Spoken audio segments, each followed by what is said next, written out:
parents, teacher and learner. Welcome back to our channel Learn with Roshni.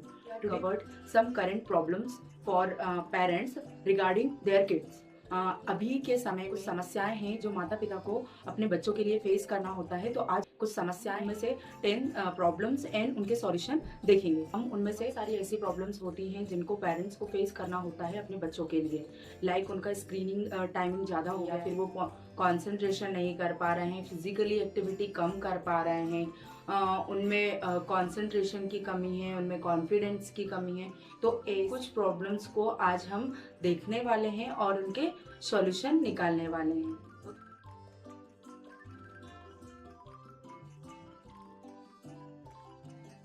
First हमारा problem है excessive screening timing. Screening timing का बढ़ना।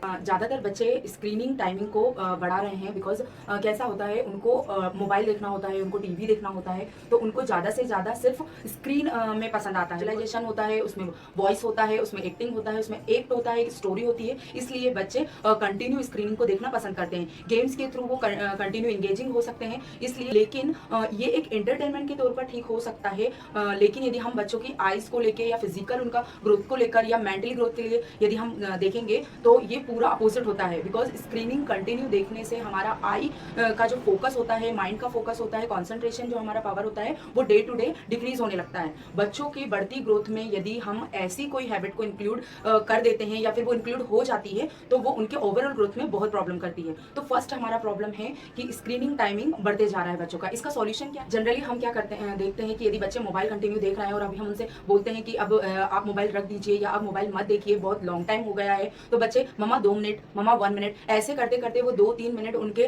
20, 25, 30 minute या 1 our तक पहुंच जाते हैं। तो आप इनको कैसा है, किसी बच्चों की किसी भी बैड हैबिट को गुड हैबिट में कन्वर्ट करने के लिए सबसे पहले पेरेंट्स को पेशेंस रखना पड़ेगा। बिकॉज कैसा है, हम किसी भी प्रॉब्लम को एक दिन में सॉर्ट आउट नहीं कर सकते, एक दिन में उसको सॉल्व नहीं कर सकते हैं। तो हमें पेशेंस के साथ बच्चों को उस टाइप से उनको अदर एक्टिविटी में इंक्लूड करना होगा ताकि वो उनकी जो बैड हैबिट्स हैं उनसे वो, बिकॉज कैसा है, हम किसी भी प्रॉब्लम को एक दिन में सॉर्ट आउट सकें। तो फर्स्ट ऑफ ऑल हमारा मेन पॉइंट ये रहेगा कि यदि पेरेंट्स चाह रहे हैं कि बच्चों की जो बैड हैबिट्स हैं जो उनके ग्रोथ में डिस्टर्ब कर रही हैं, उनकी ग्रोथ में डिस्ट्रैक्ट कर रही हैं, तो उन्हें सबसे पहले पेशेंस रखना। अदर एक्टिविटी को इस तरीके से बच्चों की रूटीन में इंक्लूड करें कि उनकी बैड हैबिट्स धीरे धीरे धीरे धीरे खत्म हो जाए। तो फर्स्ट हमारा पॉइंट था कि स्क्रीनिंग टाइमिंग बच्चों का बढ़ते जा रहा है। अभी यदि हम प्रेशराइज करते हैं बच्चों को कि आप स्क्रीनिंग मत देखिए, आप मोबाइल मत देखिए, टीवी मत देखिए, तो ये 1 डे के लिए हो सकता है कि पॉसिबल हो, बच्चा सुन भी ले, लेकिन डे टू डे आप यदि उनको बोलते जाएंगे तो शायद उनका ये कंटिन्यू हो जाएगा कि मम्मा सिर्फ बोलते हैं, देन हमारा जो चल रहा है वो चलने देते हैं। तो हमें ऐसा नहीं करना है, हमें एक सिस्टमेटिक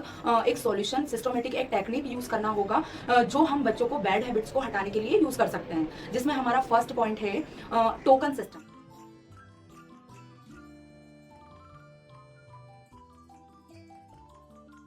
आप पूरे वीक में 5 टोकन बनाइए और एवरी टोकन पर आपको 30 मिनट लिखना है। ओके, यदि 1 डे बच्चा टीवी देखना चाह रहा है या मोबाइल देखना चाह रहा है या स्क्रीनिंग देखना चाह रहा है तो आप उनको एक टोकन दीजिए। दैट मीन्स उनका 1 डे में वो 30 मिनट का जो स्क्रीनिंग टाइमिंग था वो खत्म हो चुका है। उन्होंने एक टोकन लिया है और उस टोकन के अकॉर्डिंग वो पूरे 1 डे में सिर्फ 30 मिनट के लिए स्क्रीनिंग देख सकता है, टीवी हो सकता है, एनी अदर गैजेट्स। तो आप इस तरीके से उनको 1 डे में 1 टोकन दीजिए। अभी आपके पास 5 टोकन है, दैट मीन्स बच्चे को पता है कि मुझे मेरा सिर्फ 5 टोकन ही मिलेगा पूरे वीक में।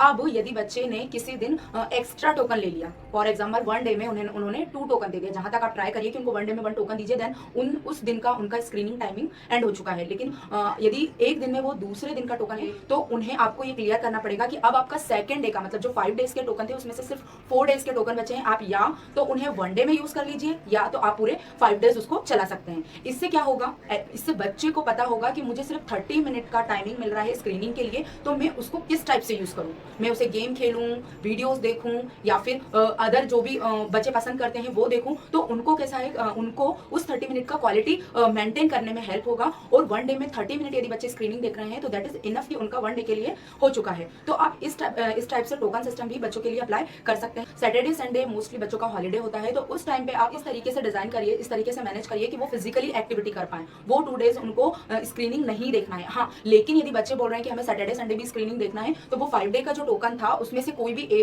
वो चाहे तो टोकन अपने बचा सकते हैं और सैटरडे संडे यूज कर सकते हैं। तो आप टोकन सिस्टम यूज करके उनका स्क्रीनिंग टाइमिंग को डिक्रीज कर सकते हैं और उनको एक गुड हैबिट की तरफ ले जा सकते हैं कि यदि उन्हें किसी चीज का बेनिफिट मिल भी रहा है तो उसे वो कैसे यूज करें। अदरवाइज बच्चे क्या करते हैं, रील देख रहे हैं, शॉर्ट्स देख रहे हैं, तो वो 30 मिनट नहीं, वो 3 आवर्स तक बैठे रहेंगे, देन स्क्रॉलिंग चालू रहेगा। तो उन्हें इससे एटलीस्ट ये तो कंफर्म है कि उन्हें 30 मिनट ही मिला है, वो 30 मिनट में शॉर्ट्स देख रहे हैं, 30 मिनट में वीडियोस देख रहे हैं, 30 मिनट में कुछ लर्निंग सीख रहे हैं, स्क्रीनिंग से गेम खेल रहे हैं। तो आप इस तरीके का सिस्टम, इस तरीके की टेक्निक को यूज करके उनका स्क्रीनिंग टाइमिंग को कम कर सकते हैं। यदि आप बोलेंगे कि मैम हमारे पास तो टाइम नहीं होता है, एज अ पेरेंट्स हम लोग वर्किंग हैं, तो इस प्रकार का हम इस टाइप की एक्टिविटी बच्चों के साथ कैसे कर सकते हैं, तो टू बी वेरी क्लियर कि बच्चे आपके हैं, आपको उनके लिए एफर्ट्स तो करना ही पड़ेगा। कोई भी आपको सॉल्यूशन बता सकता है, प्रॉब्लम्स बता सकता है, लेकिन अपने बच्चों के साथ अप्लाई करना, उसको फॉलो करना, that is your duty, your responsibility. आपको अपने बच्चों को किस टाइप से, किस तरीके से उनका ग्रोथ में हेल्प करना है। मैं मानती हूँ कि अभी करंट में मम्मा डैडी वर्किंग होते हैं, वो बहुत बिजी होते हैं, लेकिन हमारे बच्चों के लिए ही हम लोग इतना सब कर रहे हैं। तो यदि उनकी कुछ बैड हैबिट्स हटाना है तो हमें थोड़ा ना थोड़ा तो टाइमिंग उनके लिए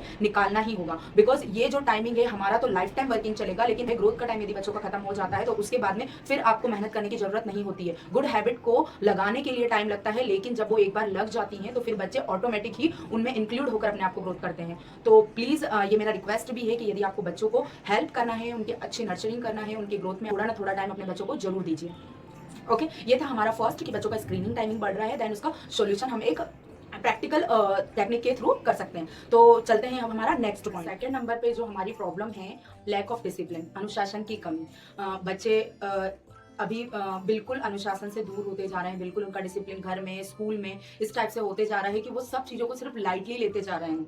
मैं मानती हूँ कि अभी की जनरेशन से हम जितना फ्रेंडली बिहेव करेंगे वो उतना से खुल के रहेंगे, लेकिन हर एक रिलेशनशिप में, हर एक प्लेस का एक डिसिप्लिन होता है। यदि बच्चे वो मेंटेन नहीं कर रहे हैं, दैट मीन्स ये आपके डिसिप्लिन में नहीं है।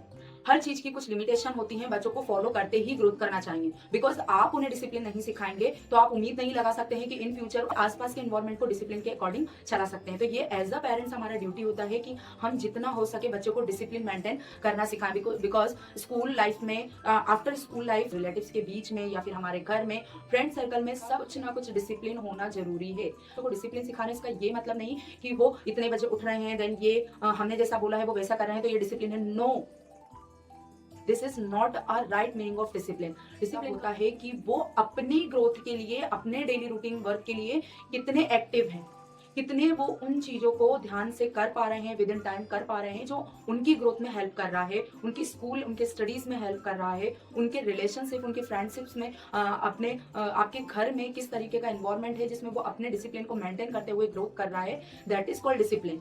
तो ये अभी टाइम टू टाइम क्या हो रहा है कि मम्मा डैडी, दादू दादी, घर में जो अदर रिलेटिव्स होते हैं वो बच्चों को प्यार करते हैं, खिलाते हैं, खेलते ही खेलते यदि बच्चे ने कुछ रॉन्ग कर भी छोड़ देते हैं कि चलेगा, ये अभी बच्चा है। लेकिन ओके, आप 10 टाइम में से उन्हें यदि 7 टाइम छोड़ दे रहे हैं, आप 8 टाइम यदि छोड़ दे रहे हैं कि ये तो बच्चे हैं, लेकिन 2 टाइम प्लीज उन्हें समझाइए कि नो, दिस इज रॉन्ग, ये आपकी बैड हैबिट है, आपको इस तरीके से उसे सुधारना होता है। बिकॉज हमें ये लगता है कि बच्चे छोटे हैं, अभी उनको समझाएंगे तो क्या समझेगा, ऐसा उनका माइंड उस टाइम पे भी इस तरीके से वर्क कर रहा होता है कि यदि आप उन्हें कुछ समझा रहे हैं, वो जो देख रहे हैं, वो सुन रहे हैं, उनका माइंड रीड करते रहता है।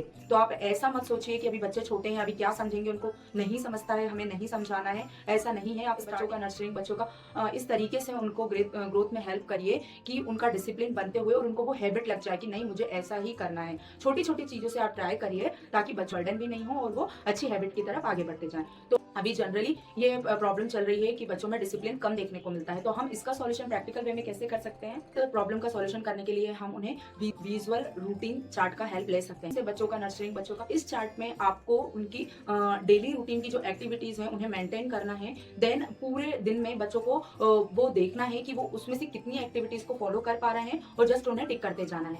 पूरे वीक में या 1 डे में या 2 डे में कितनी एक्टिविटीज में उन्होंने राइट टिक किया, कितनी एक्टिविटीज में उन्होंने रॉन्ग टिक किया, वो आपको काउंट करना है और उसके अकॉर्डिंग उन्हें एक आप छोटा सा गिफ्ट दे दीजिए। बिकॉज बच्चों को भी एक्टिविटी में यदि इंगेज करना है तो उन्हें गिफ्ट हुआ या फिर उनके लिए कुछ मोटिवेशन थॉट हुआ, इस तरीके की बातें यदि हम करते हैं, इस तरीके की एक्टिविटी उनके साथ, तो उनका कॉन्फिडेंस लेवल बढ़ता है। तो आप जस्ट एक चार्ट बनाइए उनके वर्क के अकॉर्डिंग, देन उन्हें 1 डे में, 2 डे में या पूरे वीक में उस एक्टिविटी को करने के लिए उस पे राइट टिक का साइन करते जाइए। इससे क्या होगा, बच्चे डिसिप्लिन में आएंगे कि हमें इतना ये वर्क है, इस तरीके से करना है और हमने किया है तो हमारा राइट है। 1 वीक में हो सकता है कि बच्चों ने 5 वर्क में से 2 वर्क ही किया है, 3 उनका रॉन्ग हो गया, दैट इज ओके, कोई प्रॉब्लम नहीं है। बिकॉज हमें धीरे धीरे उनके 10 आउट ऑफ 10 पॉइंट हो, इस तरीके की एक्टिविटी हमें उन्हें कराना है जो उनकी ग्रोथ में हेल्प करेगा। तो आप इस रूटीन चार्ट के हिसाब से बच्चों की एक्टिविटी को टिक मार्क करते जाइए और लास्ट में जब उनका पूरा रहेगा तो आप उन्हें एक छोटा सा गिफ्ट दे दीजिए। बिकॉज उन्हें मोटिवेट होगा कि मैंने कुछ अच्छा वर्क किया है, दैट इसके लिए मुझे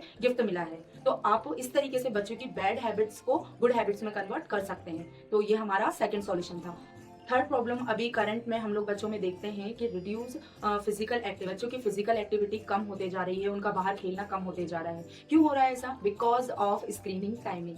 बिकॉज बच्चे टीवी के सामने, मोबाइल में यदि लगे रहेंगे तो वो बाहर खेलने के लिए जाएंगे ही नहीं। तो आप ट्राई करिए कि धीरे धीरे उनको स्क्रीनिंग टाइमिंग से हटाकर हमें उनका फिजिकल एक्टिविटी पे ध्यान देना है। बहुत सारी ऐसी भी एक्टिविटी इंडोर होती हैं, इंडोर एक्टिविटीज भी ऐसी होती हैं जिनमें उनका फिजिकल एक्टिविटी हो सकता है। तो जितना हो सके उन्हें physical activity, physical task, physical game की तरफ ही उनको बताइए।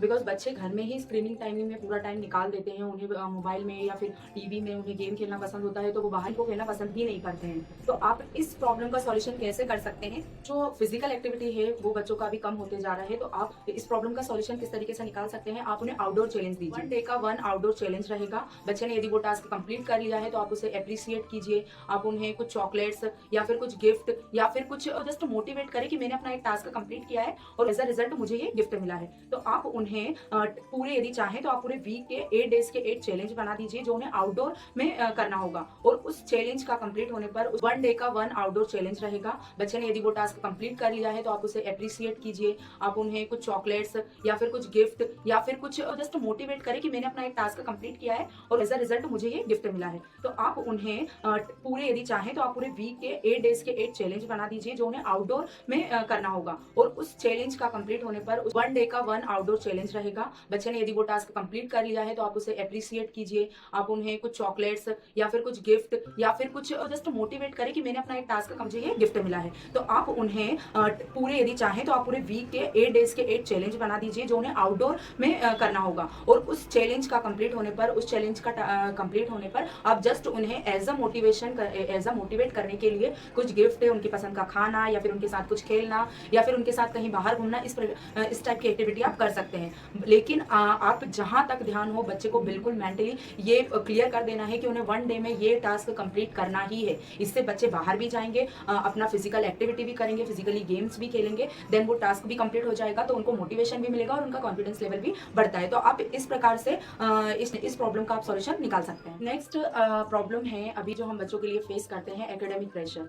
बच्चों को पढ़ाई का प्रेशर रहता है, बच्चे इतना सारा होमवर्क होता है, वर्कशीट सॉल्व करना है, देन फिर लर्निंग भी करना है, ये सब मैनेज करने में बच्चों को थोड़ा प्रेशराइज हो जाता है कि वो स्कूल में, ट्यूशन में या अदर एक्टिविटी में पजल्ड होते जाते हैं। तो उनका जो एकेडमिक प्रेशर है उसे हम किस तरीके से कम कर सकते हैं, इसका हम कुछ टेक्निक्स हैं जो यूज कर सकते हैं। तो ये एक प्रॉब्लम नहीं बोलना चाहिए, लेकिन बच्चे छोटे हैं, उनका ग्रोइंग एज है, तो उनको जस्ट ये जो एकेडमिक प्रेशर है वो उनको बर्डन लगने लग जाता है। तो जिसकी वजह से उनका कॉन्सेंट्रेशन लेवल कम होता है, उनकी चिड़चिड़ाहट बढ़ती जाती है, दूसरों से बात करने का तरीका उनका बदल जाता है। यदि हम उन्हें कुछ अच्छी बातें भी बोलते हैं तो उनको लगता है कि ये मुझे प्रेशराइज कर रहे हैं, मुझे हमेशा ऐसे ही बोलते हैं। तो इन सब चीजों का सॉल्यूशन निकालने के लिए हम इस टेक्निक को यूज कर सकते हैं। तो एज अ सॉल्यूशन ये प्रॉब्लम को सॉल्व करने के लिए है गेमिफाइड लर्निंग। आप लर्निंग को इस तरीके से गेम में कन्वर्ट कर दीजिए कि बच्चे को वो लर्निंग प्रेशराइज लगे ही नहीं। बच्चों गेम की एक्टिविटी के थ्रू किसी भी जो लर्निंग का जो सब्जेक्ट है, जो उसे लर्न करना है, उसे आप गेम के थ्रू भी सिखा सकते हैं। आप उन्हें 25 देन 5 वाला रूल भी यूज कर सकते हैं कि उन्होंने 25 मिनट लर्निंग किया, देन 5 मिनट का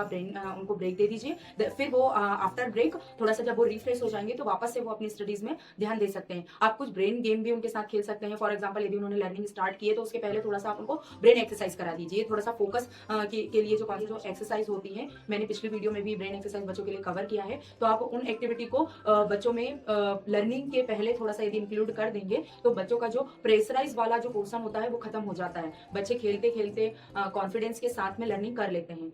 आप उन्हें थोड़ा सा ब्रेक दीजिए, देन फिर लर्निंग कराइए। थोड़ा सा उनको खेलने के लिए बोलिए, साथ में एक्टिविटी करने के लिए बोलिए। यदि कोई सब्जेक्ट है जो उन्हें थोड़ा सा लेकिन स्कूल के लिए हमें होमवर्क तो करना ही है, तो आप उसे रोल प्ले के थ्रू उनको समझा कर एक्टिविटी जितना इंक्लूड करेंगे उनके लिए लर्निंग फन हो जाएगा। और फन लर्निंग यदि रहेगी तो उनको प्रेशर नहीं लगेगा। तो आप एकेडमिक प्रेशर को कम करने के लिए उनको जो उनका लर्निंग पैटर्न है उसको थोड़ा सा फन लविंग बनाइए, उनको गेमिंग फाइट कर दीजिए ताकि बच्चे इजीली उसको बिना प्रेशर के कंप्लीट कर पाए।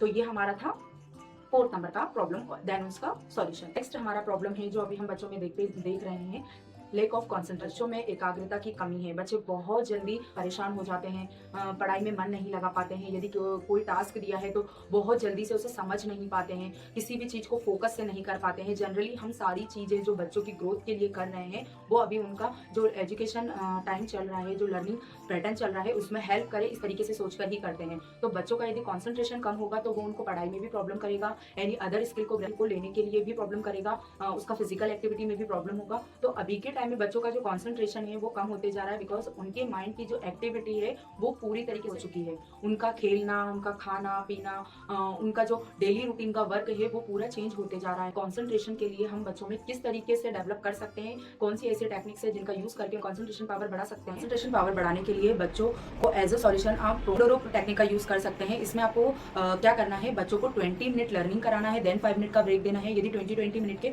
4 सेशन हो चुके हैं तो आप उन्हें थोड़ा सा बड़ा ब्रेक दीजिए, लाइक 20 या 15 मिनट का उनको ब्रेक दीजिए। वो जब फ्रेश हो जाए देन फिर उन्हें लर्निंग कराइए। तो इस ब्रेक के टाइम पे आप उन्हें आईज का एक्सरसाइज कराइए, उनको रिलैक्सेशन का एक्सरसाइज कराइए। फॉर एग्जांपल उनको डीप ब्रीथिंग कराइए ताकि वो रिफ्रेश फील करें, वो अपने आप में रिफ्रेश हो जाएं और फिर सेकंड सेशन के लिए रेडी हो जाएं। तो कॉन्सेंट्रेशन पावर बढ़ाने के लिए कंटिन्यू करने के लिए प्रेशर मत करिए, आप उन्हें थोड़े टाइम के बाद ब्रेक दीजिए। उस ब्रेक में उन्हें रिलैक्स करने की एक्सरसाइज कराइए, देन फिर आप उन्हें नेक्स्ट सेशन के लिए बोल सकते हैं। आप किसी वर्क में भी इस टेक्निक को यूज कर सकते हैं जिससे बच्चों को रिलैक्स भी होता है, उनको प्रेशर नहीं लगता है और उनका कंसंट्रेशन पावर बढ़ता है। हमारा जो प्रॉब्लम है बच्चों को लेकर as a parent, emotional imbalance. बच्चों में इमोशनल इम्बैलेंस, बच्चों में अभी भावनाओं की, इमोशंस की कमी आ रही है। तो इस प्रॉब्लम को सॉल्यूशन करने के लिए हम क्या कर सकते हैं, आए दिन हम देखते हैं कि पेरेंट्स बच्चों से कि बच्चे पेरेंट्स से बदतमीजी कर रहे हैं, यदि हमारी चीज़ों को अवॉइड करते हैं, हमें सुनना पसंद नहीं करते हैं। तो ये जो इमोशंस हैं उनकी कमी के कारण बच्चे अब नहीं हो पा रहे हैं। तो बच्चों की से कनेक्टिविटी बढ़ाने के लिए उनके जो इमोशंस हैं उनको आपको एक्टिव रखना पड़ेगा। तो इस प्रॉब्लम का सॉल्यूशन के लिए हम क्या कर सकते हैं, अब इमोशंस कार्ड की जो एक्टिविटीज होते हैं इस टेक्निक के थ्रू आपको क्या करना है, हर इमोशंस के फ्लैश कार्ड या कार्ड रख लेना है। और जैसे ही बच्चा किसी भी इमोशंस को फेस कर रहा है तो आपको उसे रिलैक्स करने के लिए क्या करना होगा। फॉर एग्जाम्पल बच्चा गुस्सा हो रहा है तो आप एक रिलैक्सेशन वाला कार्ड दिखाइए, स्माइली वाला कार्ड दिखाइए और बच्चे को पूछिए कि इस कार्ड में क्या है। जैसे ही बच्चा उस कार्ड को देखेगा तो उस इमोशन को वो फेस करके, फील करके, विजुअलाइज करके अपने अंदर लेगा। उसका माइंड उस पिक्चर को देखकर ये रीड करेगा कि अभी ये जो स्माइली फेस है मुझे भी वैसे ही अपने आप को प्रेजेंट करना है। तो जस्ट उसका जो गुस्सा वाला पार्ट था वो थोड़ा थोड़ा कम होते जाएगा। देन वो इस जो कार्ड में जो पिक्चर है उसके अकॉर्डिंग अपने ब्रेन को बना लेगा। तो उसके जो फेस एक्सप्रेशंस होंगे वो भी उस टाइप से ही होंगे जो उस कार्ड में दिख रहा है। तो ऐसे ही ये टेक्निक को यूज करने के लिए आपको पेशेंस रखना होगा, बिकॉज बच्चे जब गुस्सा होते हैं तो वो किसी चीज को देखना तो क्या वो सुनना भी पसंद नहीं करते हैं। तो आप इसे पूरे डे में यदि 1 टाइम यूज कर रहे हैं दैट इज ओके। आप फिर सेकंड डे में उसको धीरे धीरे इस चीज को जब बढ़ाएंगे तो एक टाइम ऐसा आएगा कि आपको किसी भी कार्ड का यूज करना ही नहीं पड़ेगा और बच्चे आपके इमोशंस को समझकर ही अपने आप को ग्रोथ करेंगे। तो आप इस टेक्निक के थ्रू भी बच्चों में इमोशंस डेवलप कर सकते हैं कि जस्ट यदि वो गुस्सा है तो आप उन्हें स्माइली वाला फ्लैश कार्ड दिखाइए। यदि वो रो रहे हैं तो आप उन्हें फिर किसी और मस्ती वाला जो फेस होता है या फिर कुछ फन लविंग वाले जो फेसेस होते हैं वो वाले कार्ड उनको दिखाइए, जिससे उनका जो माइंड हो वो उस चीज को देखकर जो बैड वाला फेस था उसको कम कर दे और ये वाली गुड हैबिट में कन्वर्ट करके उसके फेस में स्माइल लेकर आए। तो इस प्रकार से आप बच्चों से इमोशंस कार्ड के थ्रू उनमें इमोशंस एक्टिव कर सकते हैं। आप कुछ रोल प्ले भी कर सकते हैं कि यदि इमोशन सीन्स को देख रहे हैं या फिर हम किसी सिचुएशन को देख रहे हैं तो बच्चे के इमोशंस किस टाइप के हैं। फॉर एग्जाम्पल, यदि कहीं पे लड़ाई हो रही है तो बच्चे क्या फील कर रहे हैं, वो डर रहे हैं, एज अ चाइल्ड हैं तो वो उस चीज़ से डरेंगे ही। या फिर किसी को लग गया है तो क्या उनको देखकर बच्चों को रोना आ रहा है। तो उनके इमोशंस को पहले जानिए कि वो किस टाइप से अपने इमोशंस को फेस करते हैं, किस टाइप से अपने इमोशंस को प्रेजेंट करते हैं। फिर आप इस एक्टिविटी के थ्रू, इमोशंस फ्लैश कार्ड की एक्टिविटी के थ्रू उनकी उस चीज़ों को ग्रोथ की तरफ ले जा सकते हैं, जिससे आप में और बच्चों में, पेरेंट्स और बच्चों में एक कम्युनिकेशन, एक कनेक्टिविटी भी डेवलप होती है। नेक्स्ट हमारी प्रॉब्लम है जो एज अ पेरेंट्स हम फेस करते हैं, junk food addiction. Current time में बच्चों को घर का खाना बिल्कुल पसंद नहीं होता है। उन्हें एवरी टाइम यदि हम बाहर का खाना ला कर दे रहे हैं या बाहर खिलाने के लिए लेकर जा रहे हैं तो उन्हें बहुत अच्छा लगता है। उन्हें बाहर का ही खाना लाइक पिज़्ज़ा, बर्गर, जो जंक फूड है, जो उनकी हेल्थ के लिए ठीक नहीं है, उन्हें वो बहुत पसंद आता है। तो इस चीज़ को आप किस तरीके से हेल्दी फूड में कन्वर्ट कर सकते हैं, इसके लिए हमें क्या सॉल्यूशन यूज़ करना है। आप इसके लिए हेल्दी स्वेप चैलेंज टेक्निक का यूज़ करें। टेक्निक के थ्रू आपको क्या करना है, जो भी जंक फूड बच्चे को पसंद है उसका ऑप्शन ढूंढिए। फॉर एग्जाम्पल, बच्चे को वेफर्स या चिप्स पसंद है तो वो ही चीज़ों को लेकर अदर स्नैक्स लाइक मखाना हुआ या फिर हम घर में जो वेफर्स बनाते हैं उस टाइप का किया गया हो, ऑयल फ्री हो वो, और बच्चा उसको खा सकता है। तो इस प्रकार से आप उनके जंक फूड को किस तरीके से अपने हेल्दी फूड में स्वैप करके कन्वर्ट करके उनको बताएंगे। यदि वो पिज़्ज़ा पसंद कर रहे हैं तो आप घर में ही उस चीज़ को कैसे कन्वर्ट करके बना सकते हैं, बिकॉज घर में जो खाना बना होता है हम हाइजीन का ध्यान रखकर बच्चों की हेल्थ के अकॉर्डिंग ही उसे प्रिपेयर करते हैं। तो आप जहाँ तक ट्राई हो बच्चों को बाहर के खाने की हैबिट को कम करिए, देन फिर उनको घर के हेल्दी फूड की तरफ ही आगे बढ़ाइए, जो उनकी हेल्थ के लिए भी अच्छा हो और उनके ग्रोथिंग जो एज है उसमें हेल्प भी करेगा। नेक्स्ट प्रॉब्लम है जो एज अ पेरेंट्स हम बच्चों के लिए फेस करते हैं, सोशल स्किल डिक्लाइन में। जो सोशल कनेक्टिविटी है, सोशल एक्टिविटी है, उसमें दिन पे दिन कमी आती जा रही है। सबके बीच में रहकर खेलना, सबसे कम्युनिकेशन करना बच्चे ये जनरली नहीं पसंद करते हैं। उन्हें अकेले बैठकर सिर्फ मोबाइल स्क्रीनिंग या फिर कोई भी गेम हो तो उन्हें अकेले रहना ही पसंद होता है। तो इस प्रॉब्लम का एज अ सॉल्यूशन हम क्या कर सकते हैं, आप कन्वर्सेशन रखिए। आप बच्चे के साथ में अलग अलग रोल को प्ले करिए, जिससे उनका कम्युनिकेशन स्किल भी बढ़ेगा और आपके साथ कनेक्टिविटी भी बढ़ेगा।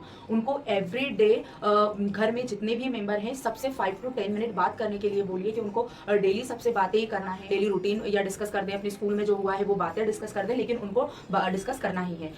एज अ मदर फादर आप लोग भी ये हैबिट लगाइए कि हमें 15 या 20 मिनट सिर्फ बच्चों से कम्युनिकेशन करना है, बच्चों से हमारी कनेक्टिविटी को बढ़ाना है। तो उस टाइम पे आप अदर वर्क को बिल्कुल स्टॉप करिए, देन बच्चों के साथ ही खेलिए, उनके साथ एक्टिविटी करिए, उनकी कम्युनिकेशन को आप सुनिए, उनकी कॉन्वर्सेशन में आप इंक्लूड होइए, ताकि वो आपसे सारी पाएं और उनका यदि कुछ प्रॉब्लम है तो उनका सॉल्यूशन निकाल पाएं। आप अपनी छोटी छोटी प्रॉब्लम को उनके साथ डिस्कस करिए, ताकि उनको मोटिवेट मिलेगा कि मम्मा मुझसे ये कुछ आंसर पूछ रहे थे और मैंने मम्मा का हेल्प कर दिया। तो इस टाइप से आप यदि बच्चों से कम्युनिकेशन कनेक्टिविटी करेंगे तो वो सोशल लाइफ में भी उसको अप्लाई कर पाएंगे। फ्रेंड्स के साथ खेलने में, स्कूल में या हमारे रिलेटिव्स के यहाँ यदि हम जा रहे हैं तो बच्चे किस टाइप से सबके साथ मिलकर रहने में हेल्प मिलता है। बच्चे जितना सोशलाइज होंगे उतना ही उनका ग्रोथ होगा, बिकॉज जब वो दूसरे लोगों से मिलते हैं तो उनका कम्युनिकेशन पावर, उनका मोटिवेशन, उनका कॉन्सेंट्रेशन, उनका कॉन्फिडेंस, उनका बॉडी लैंग्वेज, ये सब ग्रोथ करता है। नए नए आइडियाज़ मिलते हैं, अपने ऑप्शंस, अपने ओपिनियन वो फ्रेंड्स के साथ शेयर करते हैं, उनके साथ खेलना। तो ये एक बहुत अच्छी टेक्निक है कि आप बच्चों के साथ में जितना फ्रेंडली कनेक्टिविटी बनाएंगे उनका सोशल कनेक्टिविटी, सोशल कम्युनिकेशन भी बढ़ेगा। तो इस टेक्निक का सॉल्यूशन आप इस तरीके से निकाल सकते हैं। नेक्स्ट प्रॉब्लम है जो हम बच्चों में फेस कर रहे हैं, early exposure to unfiltered content.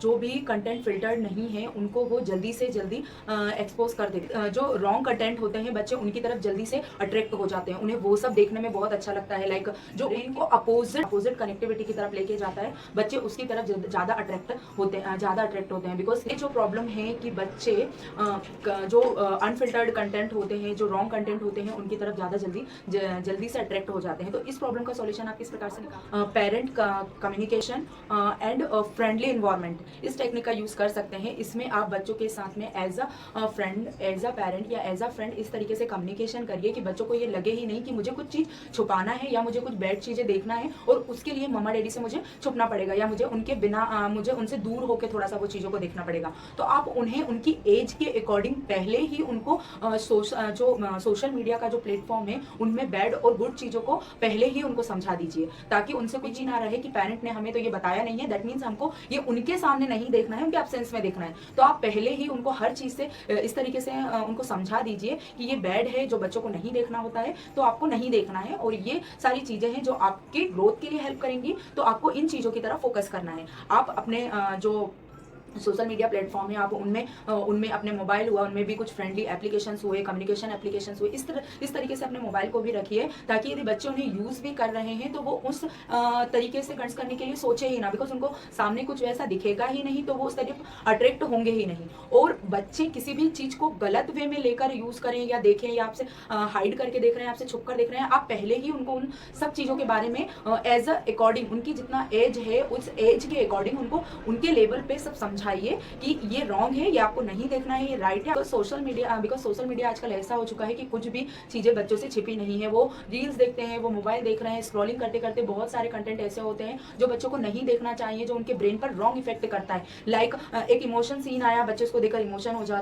जा रहे हैं, उनको थोड़ा सैड हो जा रहे हैं। फिर एक फनी वे आया तो बच्चे उसको देखकर हंस ले रहे हैं। फिर एक थोड़ा सा फाइट वाला सीन आया तो बच्चे उसको देखकर अग्रेसिव हो जा रहे हैं। तो इस टाइप से जो कंटेंट है वो बच्चे के माइंड पर असर करते हैं, because continue one by one different emotions को वन टाइम में बच्चे यदि अपने माइंड को बता रहे हैं तो उनका माइंड भी वैसे ही वर्क करता है। तो आप बच्चों को as a friend, as a parents इतने अच्छे से सब पहले ही समझा दीजिए कि तो आप बच्चों के साथ में कनेक्टिविटी जरूर बनाइए, क्योंकि अभी के टाइम में आप बच्चों से जितना कम्युनिकेट करेंगे आपसे बच्चा उतना ही खुल के बात कर पाएगा। तो ये टेक्निक है जो बच्चों की इस स्किल को डेवलप कर सकती, इस प्रॉब्लम को सॉल्यूशन के रूप में हम देख सकते हैं। हमारा लास्ट प्रॉब्लम है जो एज अ पेरेंट्स हम बच्चों के लिए फेस करते हैं, पेरेंट और चाइल्ड कम्युनिकेशन। के टाइम में बच्चों और पेरेंट्स के बीच में कब गया है, कम्युनिकेशन इतना कम हो गया है कि मम्मा डैडी बच्चों से ज़्यादा बातें नहीं कर पाते हैं। बच्चे अपने ही कामों में लगे होते हैं, पेरेंट्स अपने काम में लगे होते हैं। उनके बीच में कनेक्टिविटी और कम्युनिकेशन इतना कम हो जाता है कि वो चीज़ों को एक दूसरे से बताना, चीज़ों को समझाना, ये सारी चीज़ें उनकी स्किप हो जाती है। बिकॉज आपका जो टाइम चल रहा है ये तो चलते रहेगा, लेकिन बच्चों का जो एज है वो भी डे टू डे बढ़ते जा रहा है। ये जो टाइम निकल जाएगा तो उनका जो कम्युनिकेशन डेवलप करने का जो पीरियड है यदि वो खत्म हो गया तो फिर ये गैप इन फ्यूचर भी बना रहता है। तो इस प्रॉब्लम को सॉल्यूशन करने के लिए हमें one on one time technique का यूज करना है। आप बच्चे से 1 to 1 बात करिए। आप उनके साथ 15 मिनट पूरे डे में यदि 15 मिनट उनके साथ बैठे हैं तो आप उनसे ही बात करिए, उनकी बातों को सुनिए। बिकॉज बच्चों को बोलना पसंद होता है, आप उनको जितना सुनेंगे वो आपके साथ उतना ही कम्युनिकेशन करेंगे, उतना ही कनेक्टिविटी आपके साथ बढ़ाएंगे। तो आप उनको सुनिए, यदि कुछ प्रॉब्लम है तो उनको एज अ बच्चों के जैसे ही सॉल्व करने का उनको सॉल्यूशन दीजिए। आप अपनी छोटी छोटी बातों को उनको बताइए और उनसे ओपिनियन लीजिए कि मुझे क्या करना चाहिए। तो बच्चे जस्ट मोटिवेट होकर आपके साथ कम्युनिकेट करेंगे तो कभी भी वो जो कम्युनिकेशन गैप बच्चों और पेरेंट्स के बीच में आता है वो होगा ही नहीं। बिकॉज बच्चे बहुत एक्साइटेड होते हैं कि उनको स्कूल से आना है और मम्मा को सारी चीजें स्कूल की बताना है, आज ये हुआ था, ऐसा किया था, टीचर ने ये करा, मैंने ये फ्रेंड के साथ ये किया। तो आप उनकी चीजों को सुनिए। हो सकता है कि हमारे पास टाइम कम रहता है, हम किस मूड में होते हैं, बच्चा कर रहे हैं, बट ये सारी चीजें बच्चों के साथ में नहीं चलती है। आपको एज अ पेरेंट्स अपने बच्चों को टाइम देना ही होगा और उनके साथ यदि कम्युनिकेशन गैप को कम करना है तो जस्ट उनको प्रॉपर टाइम दीजिए। वो टाइम पे जस्ट आप स्क्रॉलिंग मोबाइल में कर रहे हैं, देन बच्चा आपसे बात कर रहा है, तो प्लीज ऐसा मत करिए। आप अपने पूरे कामों को ब्रेक करने के बाद ही उनके साथ रहिए, उनके साथ एक्टिविटी करिए, खेलिए उनके साथ में, ताकि उनका जो कम्युनिकेशन है, जो उनकी कनेक्टिविटी है वो आपके साथ बढ़ती रहे। तो ये कुछ प्रॉब्लम है जो हम एज अ पेरेंट्स बच्चों के लिए फेस कर रहे हैं और उनकी कुछ टेक्निक्स हैं जिनके थ्रू हम बच्चों में ये प्रॉब्लम का सॉल्यूशन हम निकाल सकते हैं। तो थैंक यू सो मच।